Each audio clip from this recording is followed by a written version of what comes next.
এই হলো শনিবারের বারবেলায় যুব ভারতীয় ক্রীড়াঙ্গনের ছবি। এদিন চড়া দাম দিয়ে টিকিট কেটে মাঠে এসেছিলেন মূলত লিওনেল মেসির ভক্তরা। কিন্তু মেসি মাঠে ঢোকার পরেই তাকে ঘিরে এমন ভিড় জমে যায় যে গ্যালারিতে বসে থাকা দর্শকরা মেসির টিকিটও দেখতে পাননি। তার জেরেই ক্ষোভ ওঠে চরমে। শুরু হয় চেয়ার ছোড়াছুড়ি, ভাঙচুর, চিৎকার চেঁচামেচি।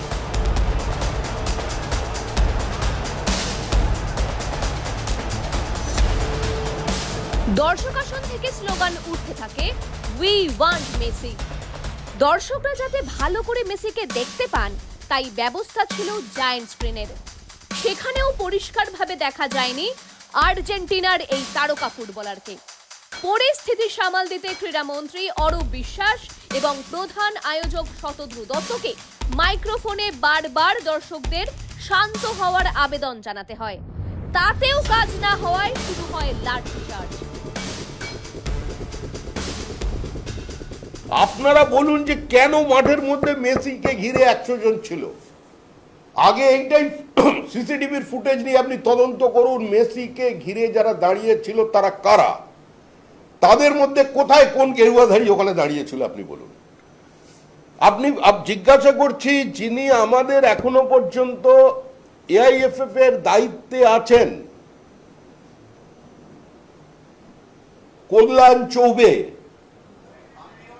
তাকে কি কোনোভাবে আমন্ত্রণ জানানো হয়েছিল? তাকে কি মেসির পাশে আপনারা দেখতে পেয়েছিলেন?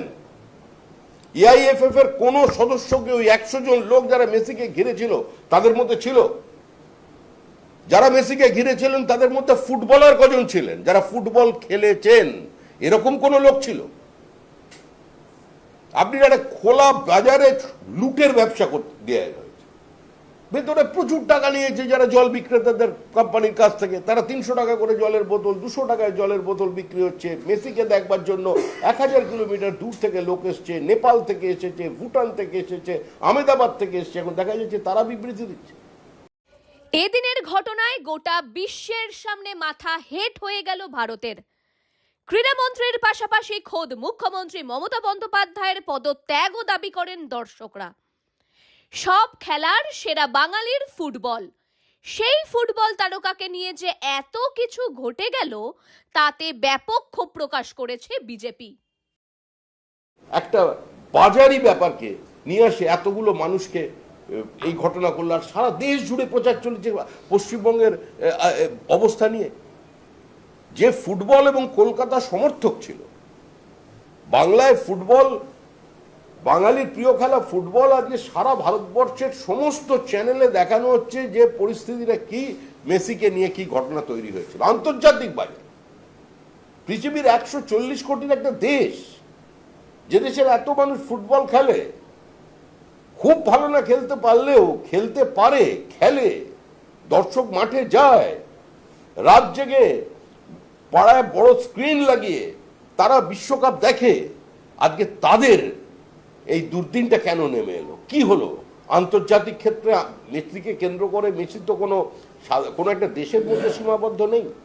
মেসির জনপ্রিয়তা পৃথিবীতে বেশ কয়েকজন 10-15 জন মানুষকে বার করে দিলে তার মধ্যে একজন। ফলে মেসিকে কেন্দ্র করে এই সংবাদ, আমাদের কলকাতার এই অপদার্থতা, এই ব্যর্থতা, এই ঘৃণ্য লুট, যে কারণে এই ঘটনা ঘটেছিল, তার জন্য কি হবে? রাজ্য সরকারকেও এক হাত নিয়েছেন শ্রমিক। এদিনের ঘটনাকে মেসি অন মেস আখ্যা দিয়েছেন বঙ্গ বিজেপির প্রাক্তন সভাপতি তথা কেন্দ্রীয় মন্ত্রী সুকান্ত মজুমদার। কাঠগড়ায় তুললেন তৃণমূলকে।